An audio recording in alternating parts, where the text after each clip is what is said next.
Hello and welcome to the Ireland Rugby Social. We're back in Belfast. Conor loves it.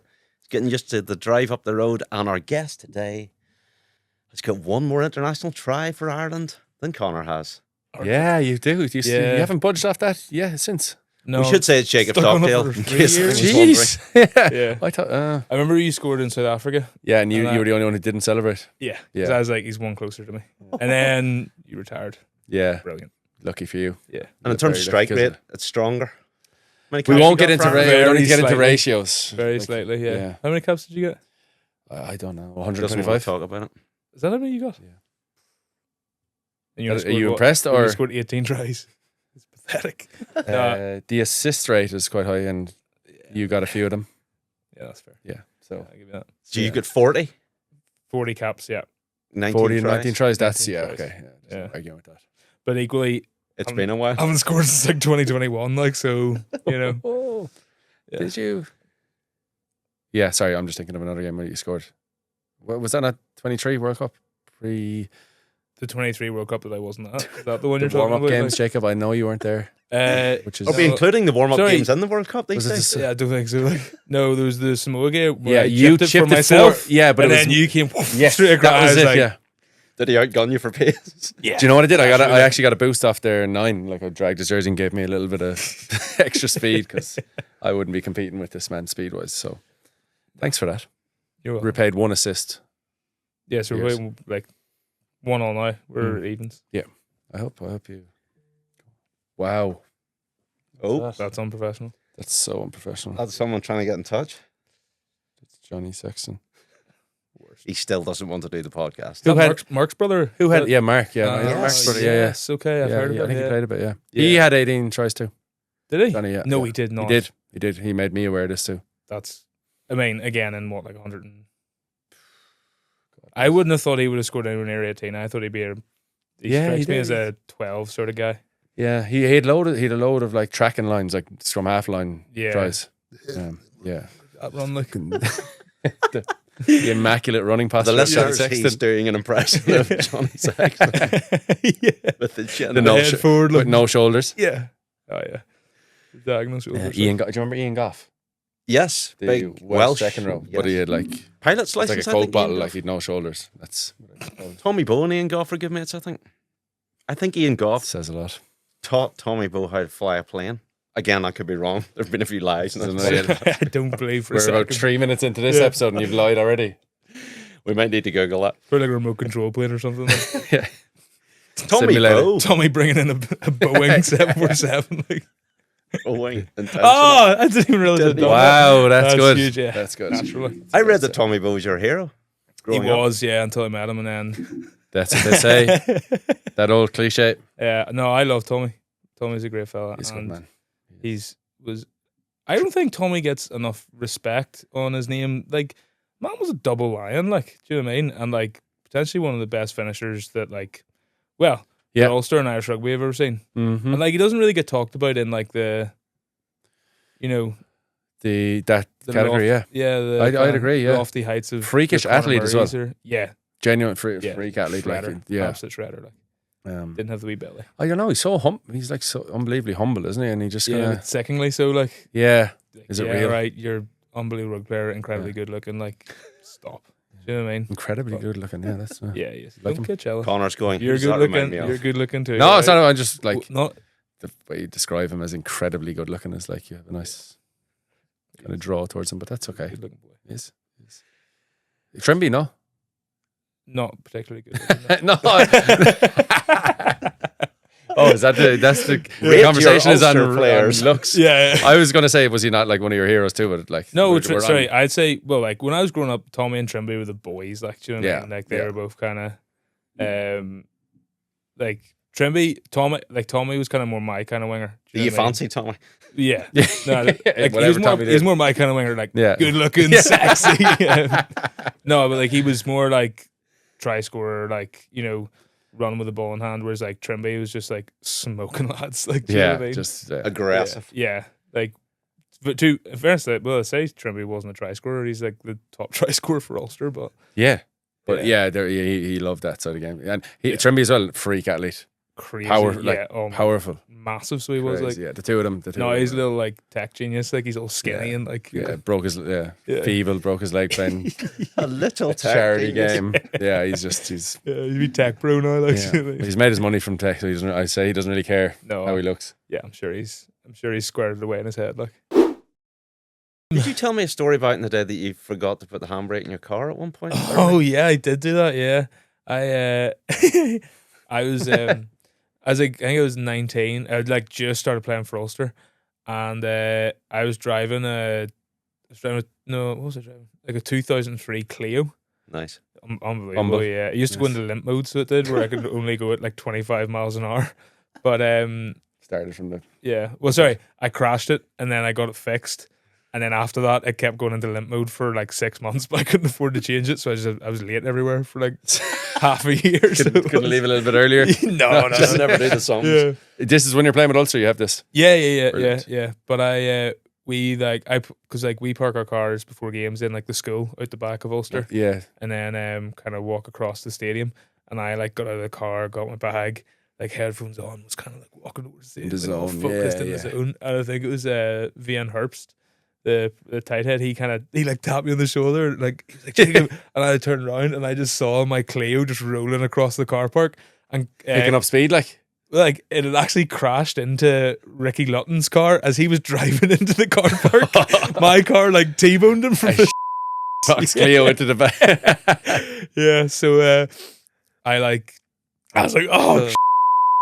Like jumped in the car and like reversed it back in the parking space. But he had like a big dent in his car and stuff. Oh no! And I was like head gone. I was like academy player, and I was like, oh, there's no way I'm going to afford to fix this. Oh. And he was like, look, I'll let you know what the crack is with it. But did he let you off? Did he do the right thing? No, he did not. No, he's a Ballyclare man, right? Oh yeah. No, in fairness, he didn't get it sorted for like a year. Thankfully, okay. So like by then I had like accumulated enough money to kind of be like, okay, it's not an issue for me to fix your car now. Jesus. Like, but yeah, that's because he's quite senior at that stage, I'd imagine. Could he have gotten it fixed and been like? He probably could have paid for it himself. Someone did that to Raj in Munster's car park. Yeah, Danny Barnes. You remember Danny Barnes? Just would have been before your time, but he crashed into Raj's car and Raj did the right thing, let him off. What a guy. Yeah. So just wondering there what Danny was an academy lad on also. They're probably on Ricky cash as well. Lots of Raj like. Okay, fair enough. Yeah, but just. Were you nervous then in those early days? Because it seemed that you were kind of made for it early on. Yeah, I'd say like I've for a long time. Actually, only probably recently have I stopped being really nervous before games. Like I'd say in the last 6 months to a year. Like I'd say before games up until a year. Like I like couldn't speak to people like proper. Like I just kept my headphones in all the time. I would have never thought. We were chatting about this before you came on, and I was like, assumed that you wouldn't get nervous, as in just your aura or whatever. Would have been like he's aura huge. Yeah. What a bluffer, obviously. Yeah, well able to hide it. Yeah, just got a mask, like take it off, like, into the toilet, then crying your eyes out.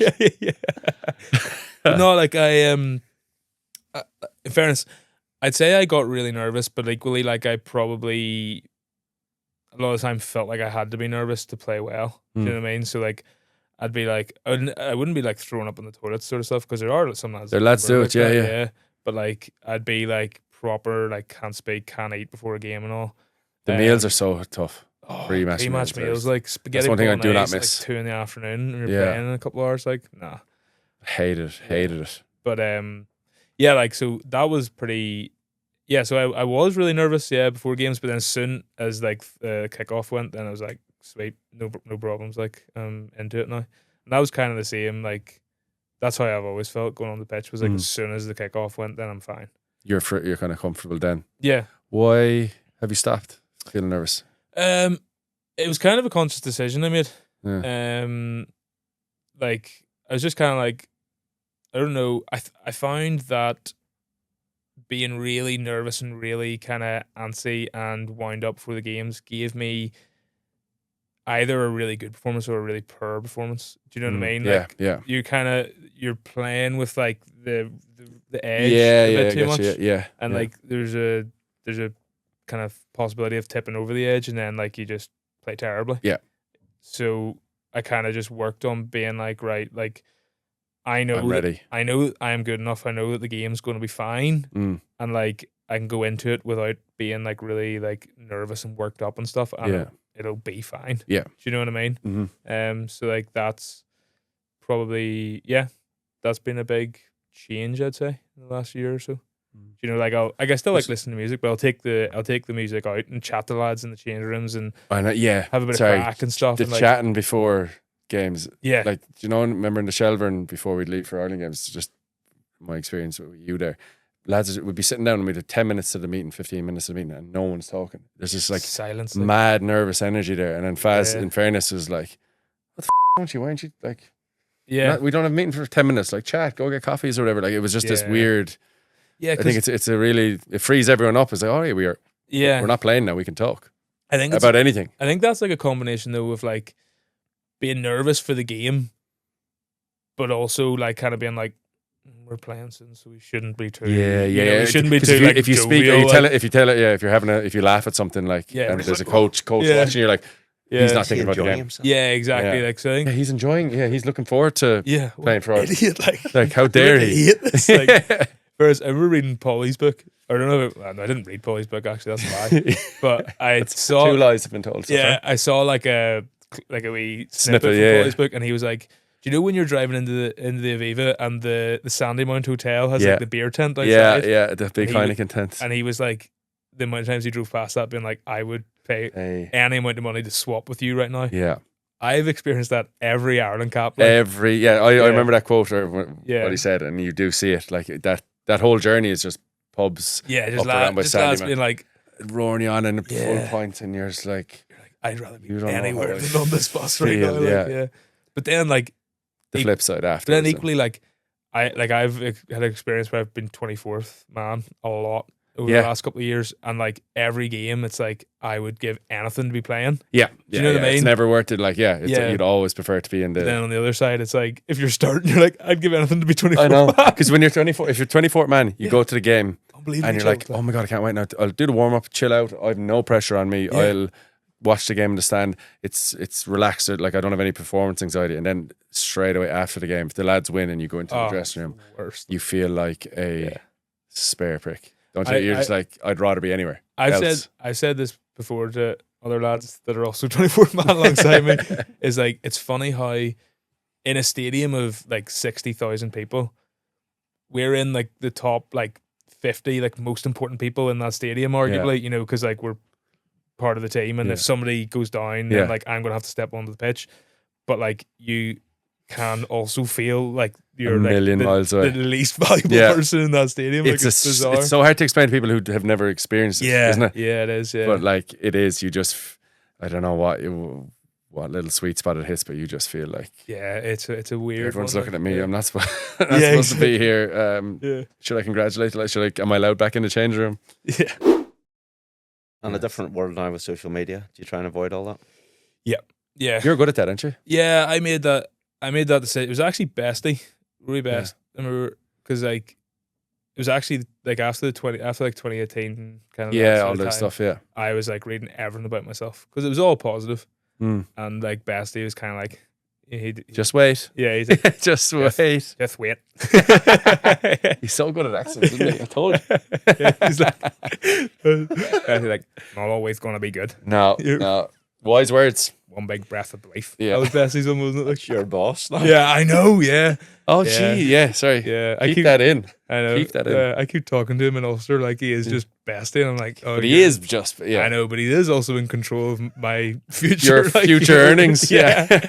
What was that you said on? Yeah. But he did, yeah. So Bessie was like, nah, like it's not always going to be good. It's not always going to be nice. And then whenever I dropped the ball over the line against Leinster in 2019, yeah, I learned that pretty hard. Like because then like there was like we hit Jacob Stockdale pages being made and stuff, and like I was getting messages. Genuinely, I got messages from like full grown men, like adults, being Yeah, it's crazy being like, when you can kill click on their yourself. profile. Yeah. What? Man, yeah. Which is meant now. Obviously, Yeah. like these are like that's a They're incredibly small. But it's just fraction their of ability the- to reach you straight away, though, Yeah. is the problem, isn't it? So yeah, that was so then like so for like after that I was like right. So I'm like Yeah. I'm not really on Instagram. Like I have Instagram and like I post every so often, but like I don't have the app on my phone or anything. Yeah. I'm off Twitter completely. I think maybe my Twitter page is still present, but like I haven't been on Twitter in years. Like Same. so yeah, I just stay off like any social media basically. That's where Instagram can be bad, but like Twitter is. Yeah, well, I think Twitter. I think different type of person lives on Twitter. Yeah, X. Yeah, X. Excuse me, Elon. Won't be happy. Sorry. Probably listens to this. Sorry, He? Elon. He Yeah, he probably does. does, He yeah. is an avid listener. We've had a few messages from him. He's actually keen to come on, but I'm not sure. We're not Come on. interested. Yeah. Yeah. Twitter's like you can get nasty stuff on Twitter. Yeah. Because like I used to do it as well. You'd search your name. Yeah. And if you get every rugby player in the country in here, like, and they don't say that, some of them are lying. Like you do when you're younger. When you're younger, definitely 100%. you do. You're worried about it. Like, Yeah. remember, You do learn though. Sorry to cut across. yeah, it's about you. It's your episode. Well, I did think that. Yeah. You do learn though. Like you do learn that like it is the vast the nice stuff is going to be like, oh, that's nice, but the bad stuff is going to really affect you. Yeah. Do you know what I mean? Yeah. Yeah. Like do you know in the team hotel you'd have in Carton House the Irish time, whatever, like would be laid out the next day on a Sunday. And early lesson for me is I used to pick it up, bring it back to my room. Do you know, we used to be room on our own, so you bring it back and like straight to the player ratings from the. We used to go back there on the Sunday, so you'd have played with Ireland the day before. And I remember in my head I was like, yeah, I played okay yesterday. Like like nothing crazy bad happened. And then like opened it up and it was like a 3 out of 10. And I remember read it and I was just like. Then you realize like it's just one journalist. Yeah. He's writing it on his own. Like he's not proofing it with anyone. Yeah. And he can just say whatever he wants. And I know most of them can't catch. Yeah. Well, yeah, exactly. That's it. Cannot catch. Yeah. But like most journalists never played rugby. Yeah. Do you know what I mean? And it's like, I'm going to rate your rugby ability. And I'm like, well. Yeah, well. That's like me rating your journalist ability. Like, do you know what I mean? Journalism ability. See, there you go. Yeah. In a nutshell. Journalistic ability. There we go. Is that the word, is it? Let me out. All right. Again, I'm probably not the person that is. I would go a reporter ahead of journalists for me. Yeah, fair. that's fair. You make the breakthrough with Ireland 2017. Yep. Yeah. Did that feel like a natural enough step? Yeah, I think kind of again a little bit lucky. I think in the sense like that. Yeah, what was your in? Like, was there injuries or was there Lions tour? So I went on the summer tour to USA and Tokyo. Japan as well? Yeah, which Okay. was unbelievable. I know. tour to I've start heard on, this. like, Like your hotel in Japan apparently was off it the was walls. ridiculous. Yeah, it was like started on like the 28th floor and went up and like it was just you could just see all Tokyo. It was unreal. Yeah. But yeah, that was like I kind of was like I had a really good season and kind of wasn't starting every game, but like I was coming off the bench and scoring all the time, and then like the Lions tour happened, so there was little lads away, and like I think Joe took it as an opportunity to kind of blood a few younger lads. So yeah, again, so it was kind of lucky in the sense like. Pardon me, sorry. He did a burp pre-show as well. That was coming up. Do you want to take him? Yeah, I was trying to like work through it. And I was like, Well, that was good to see you, Jacob. Thanks a million for it. Yeah, Mike's gonna stink. I can get it actually. Whoa. Wow. Yeah, that was the monster I had in the car. The creatine tablet. Yeah, I told you lay off them and Yeah, you're going to be second row soon. Dev toner.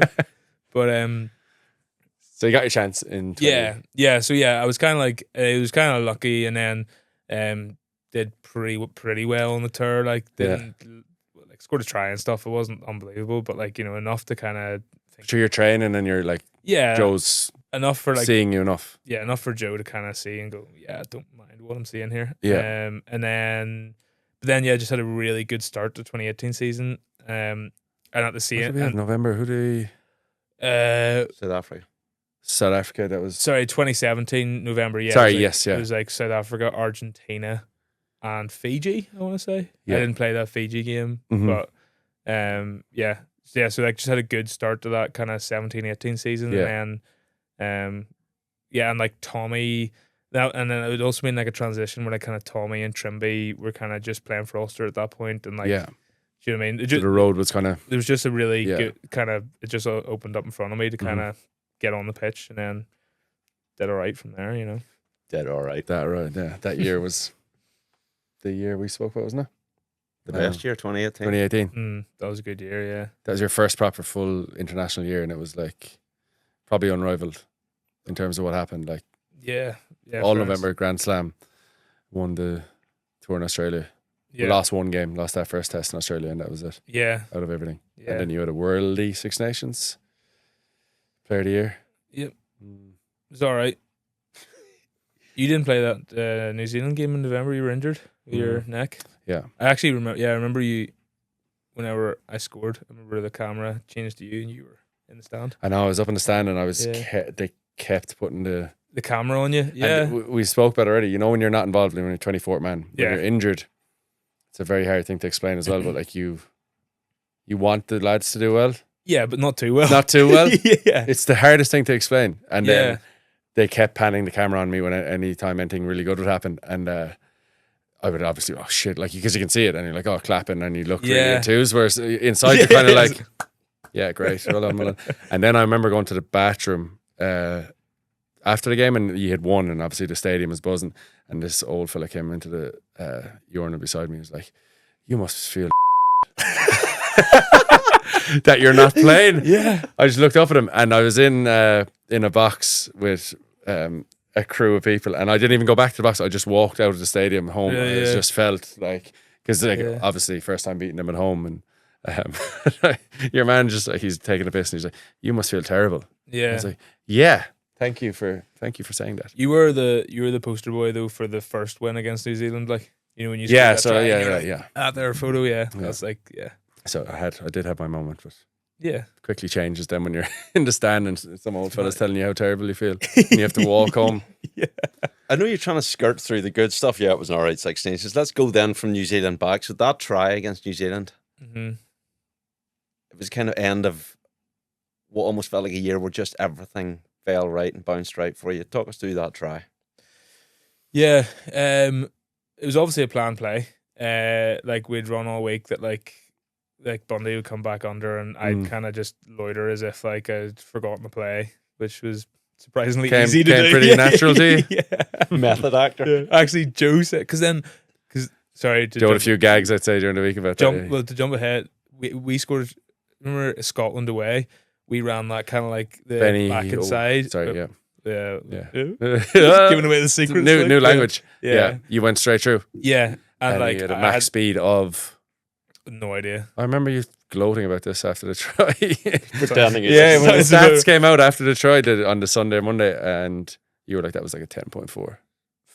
Definitely wasn't a 10.4, but here, we'll take it. We'll say you can 10.4, say it. But I remember Joe being like, you're really good at like just looking completely disinterested and like kind of not knowing what was going on. And I was like, well, don't mean to brag, like, but doing this for a while. But yeah, so the New Zealand, I was meant to come back, and like I wasn't meant to kick it. I was meant to pass to Rory. And I was like, to set up another ruck. Yeah. Don't go all the way. Yeah. But I was meant, because like, the whole plan was that like their hooker would like dive in on me, and then you'd kind of give Bestie a bit of a run into the corner. Clean it. I like the optimism of that. You know, move. The classic like Rory Best 30-meter line break. That would have been up to in those days. Now, we've seen you do this before. Yeah, but no, it was a peach. That's the loudest I've heard the stadium. Yeah, genuinely, or whether I was in the crowd or not, it was off. The whole game though. Yeah, like that whole game was. But like it felt like everybody had like. I remember like doing interviews at like the start of the season, and like all people were talking about was that game, because like, it was like we were in really good form. Like, we just won the Six Nations, won the Summer Tour in Australia. Like, New Zealand were arguably the best team in the world. They were. This is going to be a massive, huge matchup. Like, but the noise, like it actually lived up to it though. It lived up. It was class. The atmosphere, like sometimes the Aviva can be hit or miss. Yeah, a wee bit. It was rocking. It was like, you know what, you actually couldn't hear. Like, I couldn't. You know, like wingers make your calls defensively. Yeah. I was screaming things, and lads were like, I have no idea what you're trying to say. Like, and that, like, you'll know as well. There's only a few times in my mind that I've played in stadiums where you actually can't hear. Yeah. You know, a lot of times you can hear the atmosphere is good, but you can hear. Sometimes you're just like, this place is I have no idea what you're saying there. Yeah, which is pretty cool. You were 21 then. How did you settle in with the likes of Conor, the poster boys?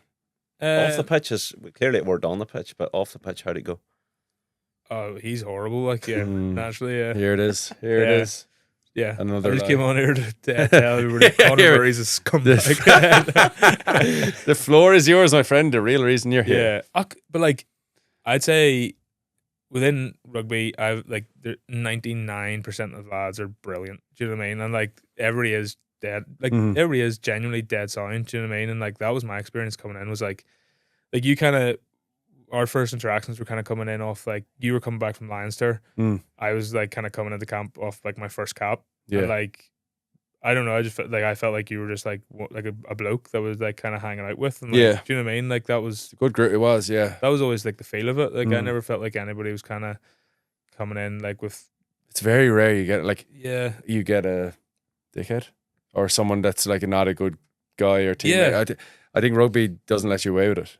Yeah, or if it is there, it'll get washed out, or that person won't last that long. I do think so. Like, I mean, sometimes you get lads that are exceptionally talented that aren't, particularly great fellas. Like, but like, I mean, the vast majority of guys are genuinely just really nice fellas. You know, so like, I suppose coming into that environment, it wasn't that hard to kind of slip in and just be like, right, well, these guys are kind of my mates now. You know, there were a few subtle differences. I actually remember the first November series, we had a night out in the Guinness Storehouse. Yeah.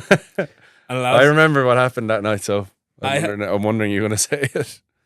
I'm sorry, I'm not sure what you're talking about. I remember Adam Byrne was in there as well. Yeah. And like Adam jacked. Yeah. He was huge. And the lads maybe arm wrestled him. And like me and him were kind of competing for the same spot at that point.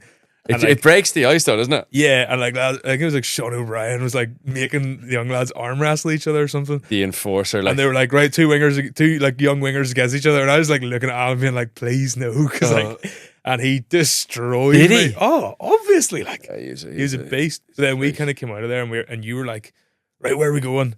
And I was like, oh, I don't know, mate, you know, home. And you said the buses at 20:15. Joe said, yeah. I remember there was two. It was always two buses. I remember saying something like, "Oh, well, Joe said we should be heading home early enough," and you were like, "Screw what Joe said. Like, we're going I'll out." sort Joe out. He was like, you were like, "It'll be fine," and I was like, "Yeah, it'll probably be fine for you, mate. You're coming back from Leinster, like." Yeah. There was always like a suggested bus to go home on. Yeah, and then.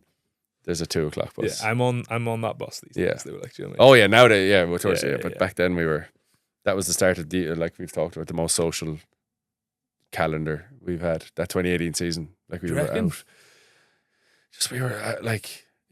We were out a lot. Yeah. Not like every game, because we won every game, like you always have a couple of beers, and then there's like those mini camps in between those fallow weeks where that's social too. Yeah, the snow. Remember the big freeze? The snow. Yeah, that was a funny. That was a good funny night. Yeah, and we were me and Bundy just launching snowballs at a chip shop for like an hour.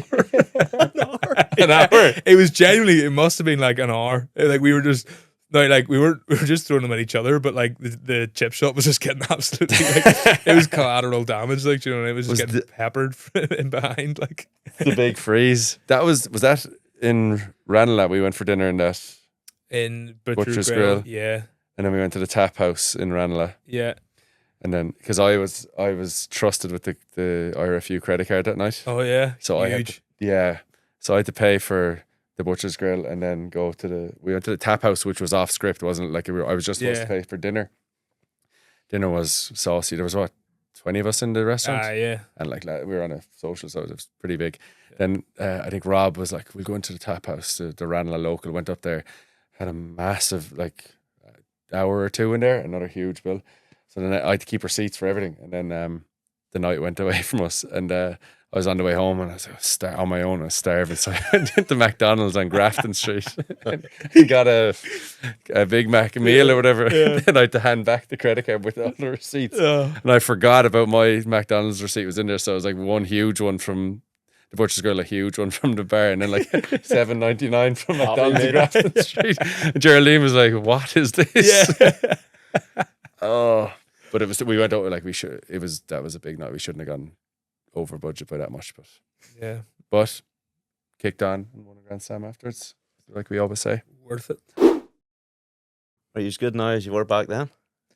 Yeah, I think I'm better, to be honest. And like I think I might have a much more rounded game now. Like especially playing 15s helped with that as well. Like, well, I mean, you look at like 4 or 5 years ago, whenever I kind of had a crack at 15 and like it didn't go particularly well. Like, you know, I don't think it was terrible, but it wasn't kind of. I think there was very clear kind of frailties in my game in terms of like positioning and understanding what. A lot more to it, isn't it? It's not just back. Yeah. And like even like being like a ball player and passing game and stuff, like I don't think I was anywhere near what I am now. You never had to do it, really. Well, that's it. Yeah, I was just like exposed to it. I'll catch it and score rather than passing it. You know what I mean? So like it was. So yeah, I do think I'm a better player now. I think I understand the game a lot better, and like physically, like I still feel really good. You know, like yeah, maybe slightly different physically than I was earlier in my career, but feel just as good. If that makes sense. What do you mean? I'm a lot heavier now, so I'm like 110 kilos. Is that what you're now? Yeah, it's good fun. Like in fairness, being heavy, like not that much fun in the backfield. Like you know, yeah, when you're getting up the distance. Wow, that's it. Yeah, but like whereas like at the start of my career, I was playing at like 101, 102. So like a good 10 kilos heavier. Do you know what I mean? Which is like collision wise is great. Like, you know. You obviously feel, it's a silly question, but you obviously feel it when you go into contact. You're just like, big get time. out of the way. Yeah, because like to a point. At my because I tried to go the opposite way at one point, and I was like 95 kilos. Yeah, which is still a relatively big back three player. Absolutely, yeah. Because you get used. You can carry it though, like your frame, obviously. Yeah, well that's the thing. Like I mean.